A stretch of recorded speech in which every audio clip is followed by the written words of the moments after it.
Hi friends, Telangana రాష్ట్ర ప్రజలందరికీ అదురుపై శుభవార్త. ఆసరా చేత పెన్షన్లు భారీగా అయితే పెంచారండి. పెంచిన డబ్బులు ఎప్పుడు ఇస్తారనేసి ప్రజలైతే చాలా ఆతృతతో అయితే ఎదురు చూస్తున్నారు.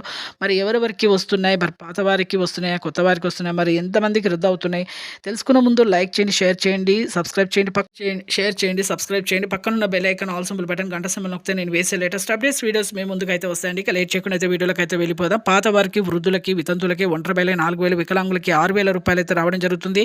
ఎంపీసీ లింక్ చేసుకున్న వారికి మాత్రమే phone number, Aadhaar card link చేసుకుంటేనే ఎంపీసీ లింక్ అనమాట. ఎంపీసీ లింక్ చేసుకున్న వాళ్ళకు మాత్రమే డబ్బులు అనేది బ్యాంకులో పడుతున్నాయి, జమ అవుతున్నాయండి. అలాగే పోస్ట్ ఆఫీస్ ద్వారా కూడా వస్తున్నాయి. అలాగే మీరు అందరూ 3 ఎకరాల పంట పొలం ఉన్నా రద్దు అవుతున్నాయి. వికలాంగులు ఫేక్ సర్టిఫికేట్ చూపించినా రద్దు అవుతున్నాయి.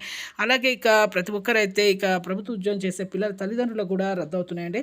ఇవి వయసు సరిగ్గా లేకపోయినా రద్దు అవుతున్నాయి. అలాగే కొత్త వారికి, వృద్ధులకి, వితంతులకి, ఒంటరిమేలకి 4,000, వికలాంగులకి 6,000 రూపాయలు, హెచ్ఐవి, బీడీ, చేనేత, మగ్గం కార్మికులు 4,000 వీళ్ళు కూడా ఎంపీసీ లింక్ చేసుకోవాలండి. అలాగే ప్రతి ఒక్కరైతే ఈ జూలై 30 తేదీ అయితే ఖచ్చితంగా అయితే వస్తాయి. Thanks for watching.